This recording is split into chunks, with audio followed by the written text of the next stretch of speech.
മാതാവിനോടുള്ള സംരക്ഷണ പ്രാർത്ഥന. ദൈവമാതാവായ പരിശുദ്ധ കന്യാമറിയമേ, മനുഷ്യകുലം മുഴുവൻ്റെയും മാതാവും മധ്യസ്ഥയും സഹായിയും സംരക്ഷകയുമാകുവാൻ ദൈവം മുൻകൂട്ടി തിരഞ്ഞെടുത്തിരിക്കുന്ന അങ്ങയെ ഞങ്ങൾ വണങ്ങുന്നു. ഞങ്ങളുടെ കുടുംബത്തിൻ്റെ മാതാവും സംരക്ഷകയുമായി ഇന്ന് ഞങ്ങൾ അങ്ങയെ സ്വീകരിക്കുന്നു. അമ്മേ, അങ്ങയുടെ ശക്തമായ സംരക്ഷണത്താൽ ആത്മീയവും ശാരീരികവുമായ എല്ലാ ആപത്തുകളിൽ നിന്നും, പ്രത്യേകിച്ച് പൈശാചിക ശക്തിയുടെ ഉപദ്രവങ്ങൾ, അഗ്നിബാധ, ജലപ്രളയം, ഇടിമിന്നൽ, കൊടുങ്കാറ്റ്, ഭൂമികുലുക്കം, വാഹനാപകടങ്ങൾ എന്നിവയിൽ നിന്നും, കള്ളന്മാർ, അക്രമികൾ എന്നിവരിൽ നിന്നും ഞങ്ങളെയും ഞങ്ങളുടെ ഭവനത്തെയും സംരക്ഷിക്കണമേ.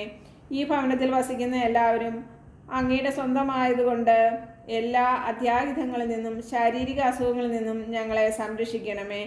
ഏറ്റവും പ്രധാനമായി പാപം വർജിക്കുന്നതിനും എല്ലാ കാര്യങ്ങളിലും ദൈവേഷ്ടം നിറവേറ്റിക്കൊണ്ട് ദൈവാനുഗ്രഹത്തിൽ ജീവിക്കുന്നതിനും എന്നേക്കുമായി അങ്ങേക്ക് പ്രതിഷ്ഠിക്കപ്പെട്ടിരിക്കുന്ന ഞങ്ങൾ എല്ലാവർക്കുമായി അങ്ങേ തിരുക്കുമാരനോട് അപേക്ഷിക്കണമേ.